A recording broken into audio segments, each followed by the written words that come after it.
Praise lord. దేవుని నామ స్తోత్రములు. ఈరోజు దేవుని యొక్క వాక్యం నుంచి యెహెజ్కేలు గ్రంథము 36వ అధ్యాయము 11వ వచనం. మునుపటి కంటే అధికమైన మేలు మీకు కలుగు చేసేదను, అప్పుడు నేను యెహోవానై ఉన్నానని మీరు తెలుసుకుందురు. ప్రియ దేవుని బిడ్డలారా, ఈరోజు ప్రత్యేకంగా దేవుడు మాట్లాడుతున్నాడు. నీ జీవితంలో ఇదివరకు అనేకమైన మేలును పొంది ఉండవచ్చు, కానీ ఈ రోజున దేవుడు అంటూ ఉన్నాడు కదా, దానికంటే ఎక్కువైన మేలులు నేను కలుగు చేయబోతూ ఉన్నాను, అప్పుడు నేను యెహోవానై ఉన్నానని మీరు తెలుసుకుందరు. అంటే ప్రియ దేవుని బిడ్డలారా, ఈ వాక్యం చెప్పడం ద్వారా దేవుడు ఏదో అద్భుత కార్యాలు జరిగించబోతున్నాడు. మీ జీవితంలో ఆశ్చర్య కార్యాలు జరిగించబోతున్నారు.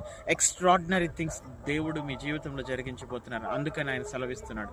కాబట్టి ఈ రోజున దేవుని యొక్క వాక్యము మీకు మునుపటి కంటే అధికమైన మేలుతో మిమ్మల్ని నింపబోతున్నాడు. దేవుని మీద విశ్వాసం, నమ్మకం ఉంచండి. ఆమేన్.